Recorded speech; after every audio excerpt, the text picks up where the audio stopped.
My dad left a message, "You're not welcome at the wedding. And don't bring that kid around anymore." I replied with one word, "Noted." That same day I called the bank and did one thing.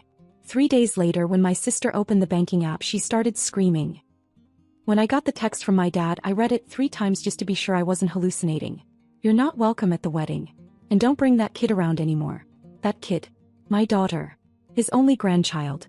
It wasn't the first time they'd said something twisted like that, but it hit different this time. There was something so final about it. Like they wanted to cut us out completely, and were just waiting for a moment to do it. I just stared at the screen for a second then replied with one word. Noted. I didn't argue.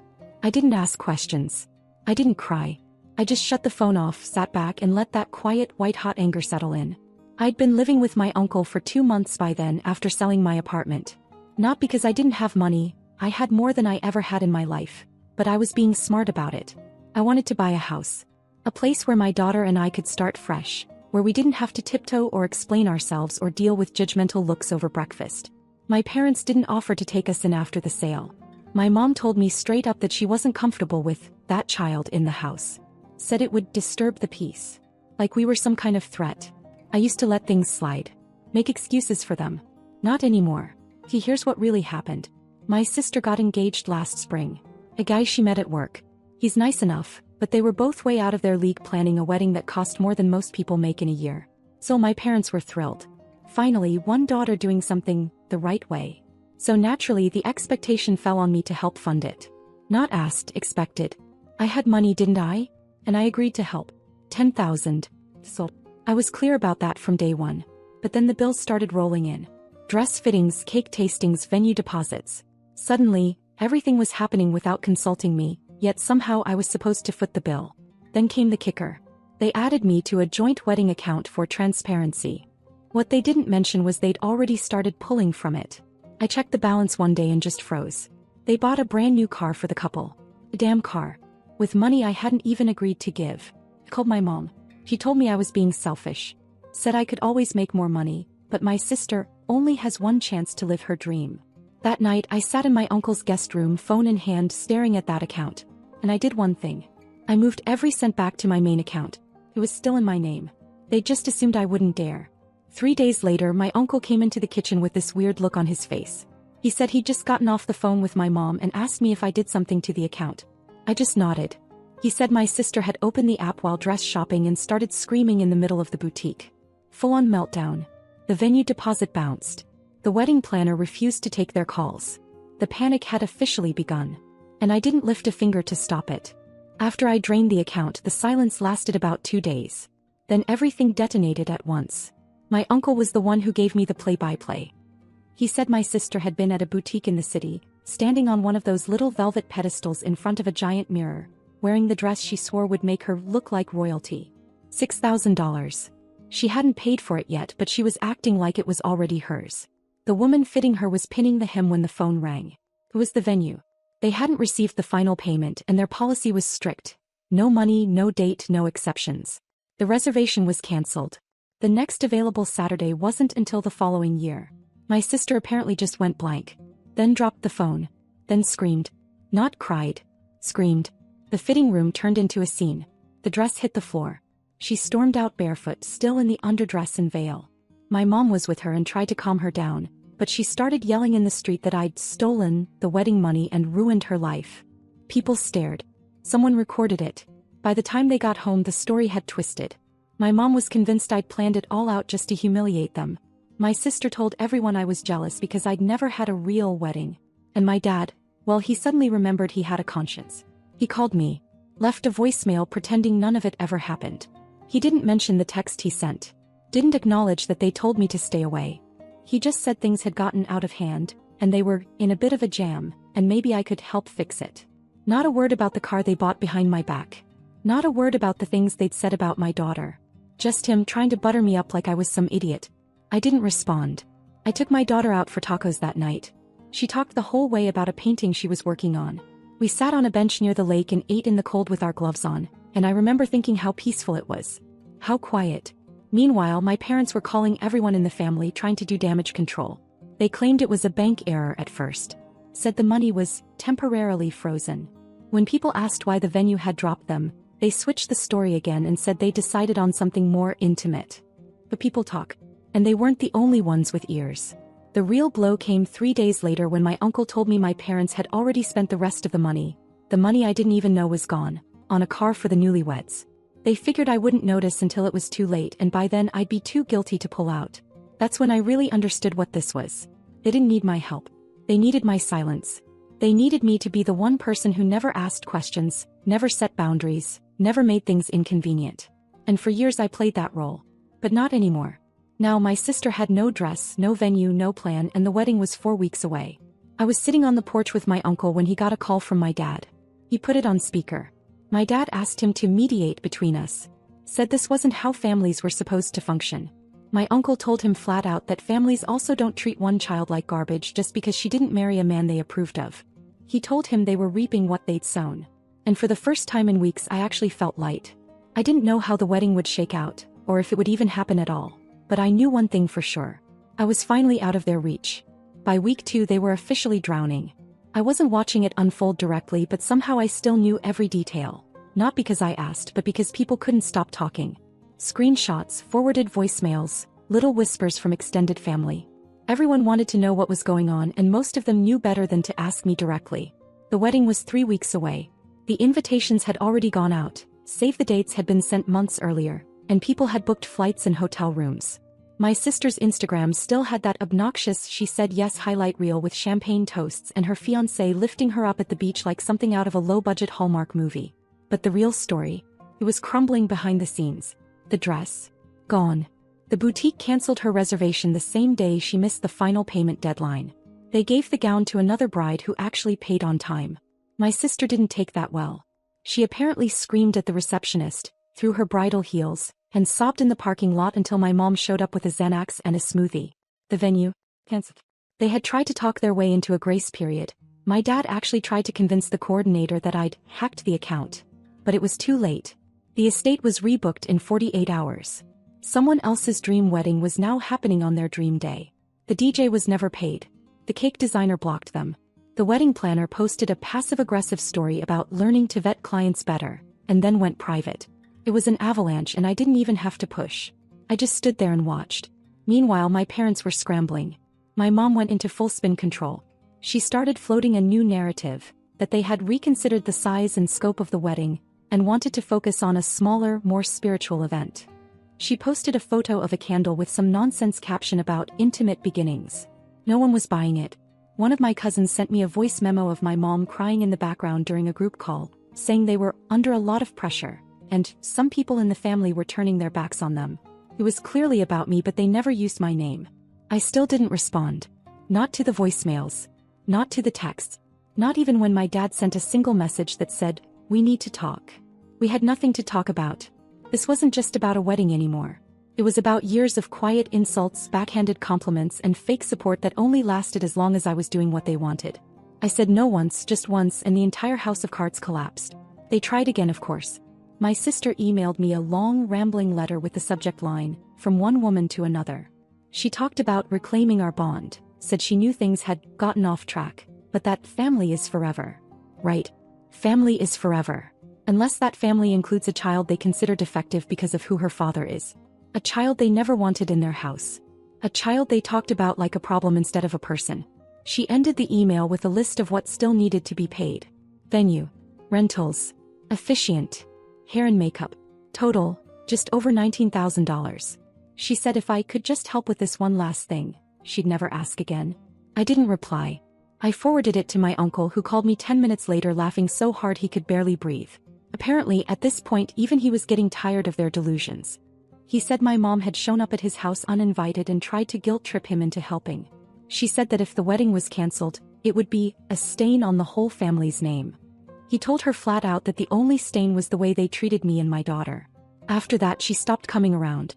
2 weeks before the wedding they gave up on the fairy tale. No more luxury estate, no floral arch, no custom napkins with initials and the wedding date. They started calling it a cozy gathering of close family. The guest list dropped from 120 to 30.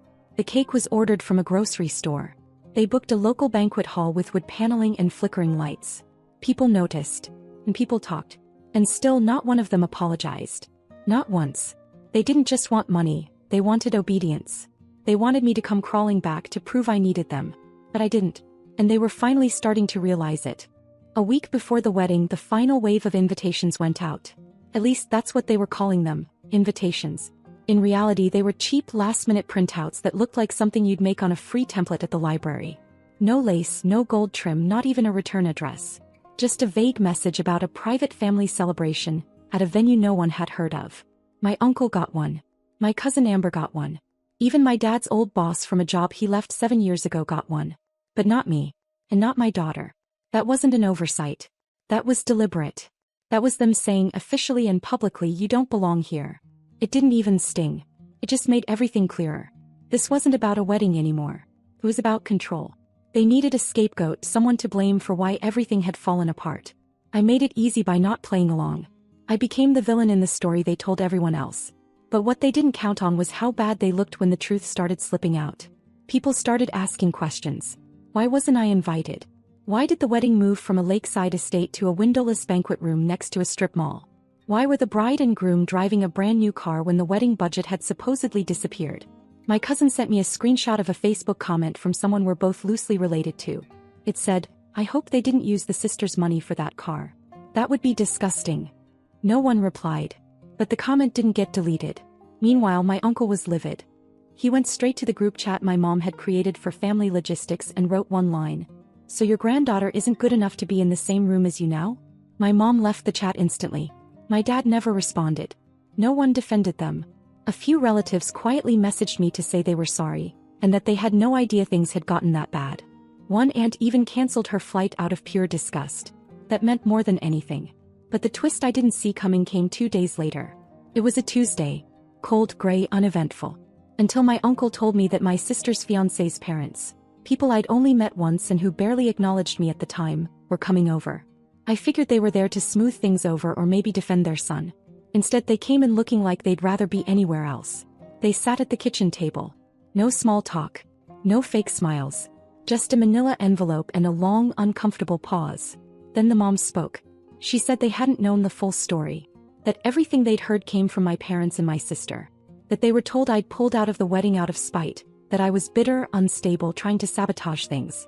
But apparently the truth had started to spread. The groom, my future brother-in-law, had found out I'd been the one to put most of the money into the wedding account.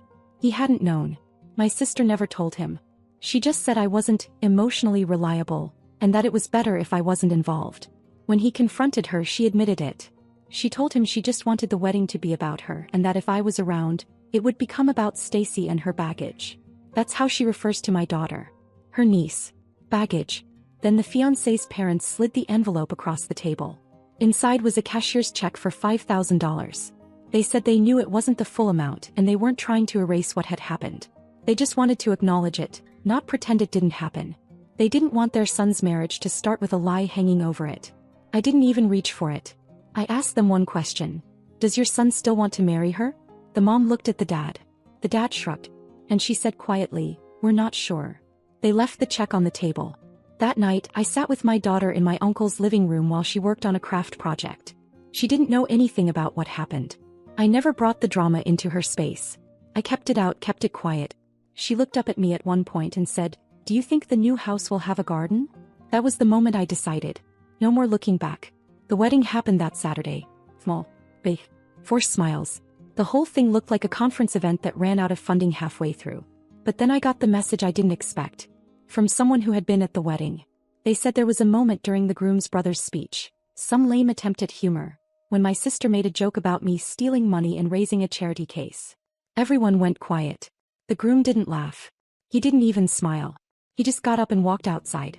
I wasn't expecting to hear anything after the wedding. I figured they'd manage to limp through it. Some sad little ceremony, a forced reception, a few relatives pretending everything was fine. Then it would all fade out like a bad dream. But that night, close to midnight, my phone buzzed. Amber. She hadn't planned to go. We talked about it. She was furious about the way they treated me and my daughter, but her husband got cornered by his parents, guilted into attending. He tagged along mostly out of curiosity. And that's how I got the full story. Her first message was this. "You are not going to believe what just happened at this train wreck of a wedding." Then my phone lit up nonstop. The wedding was worse than I'd imagined. The banquet hall was dated, fluorescent lit, and still smelled faintly of disinfectant from the early morning funeral service they'd rushed to clear out. Folding chairs. Discount tablecloths. The floral arrangements were artificial and had clearly been used before. Amber said one still had a place card from someone else's event. The whole vibe was off. You could feel it in the photos. People looked stiff, like they were at a meeting, not a celebration. No one danced. The music was just a playlist on someone's phone connected to a Bluetooth speaker that kept cutting out. And the groom? He barely looked at my sister the entire night. But the worst moment came during the toasts. The groom's brother got up, clearly already buzzed. He tried to make light of everything, joked about the adventure it took to get to this day, then dropped a line that shifted the whole energy in the room. To the bride who really knows how to get what she wants. Even if it means someone else pays the price. There was that awkward silence where people weren't sure if it was a joke or a jab. Amber said my sister laughed louder than anyone, like she thought it was a compliment. And that's when she said it.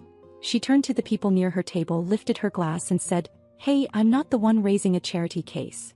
There was no music to cover it. No laughter. Just silence. The groom didn't say a word. Didn't even blink.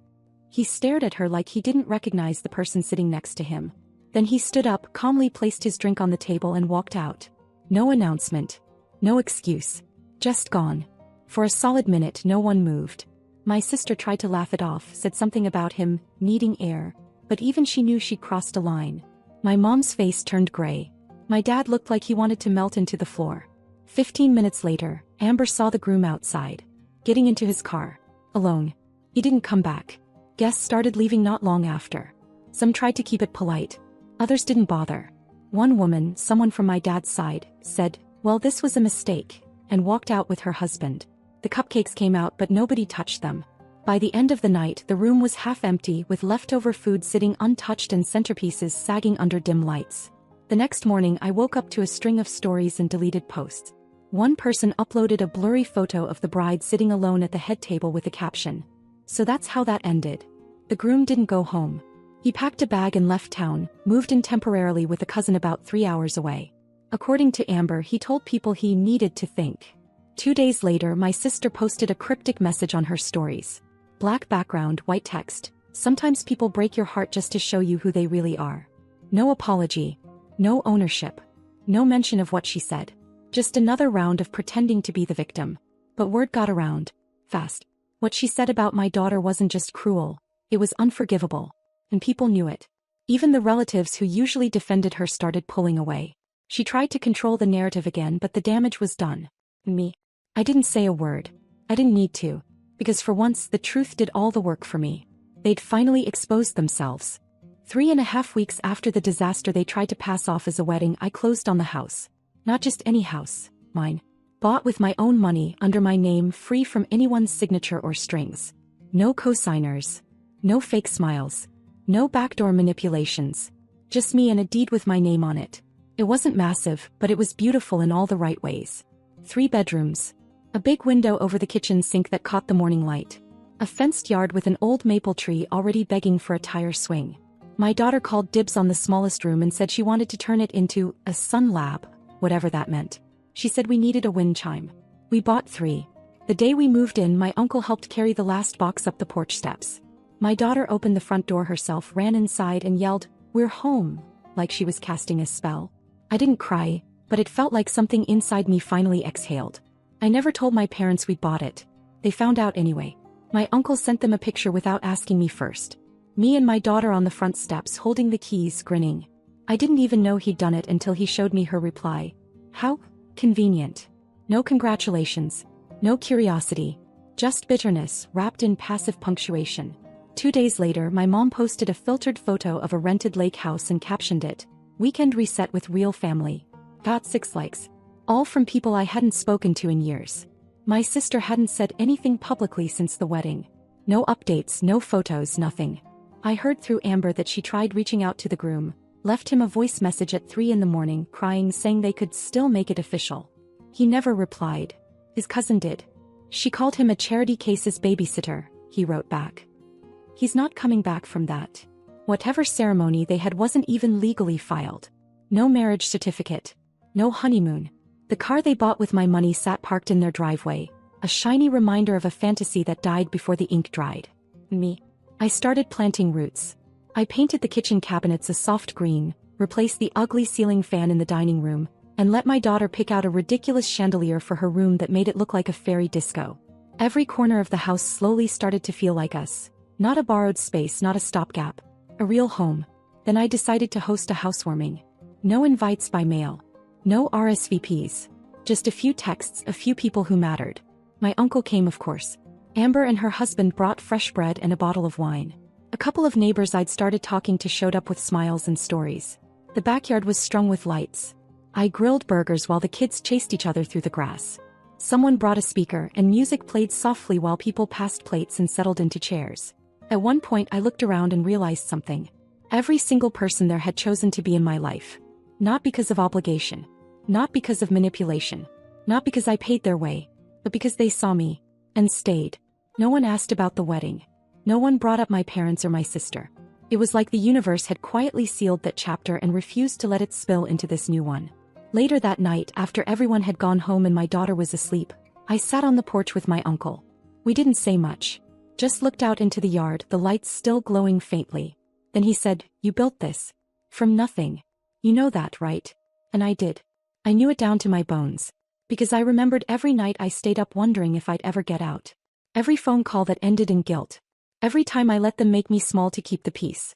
And every time they looked at my daughter like she was a burden instead of a gift. Now here we were. Whole. Safe. Unapologetically out of reach.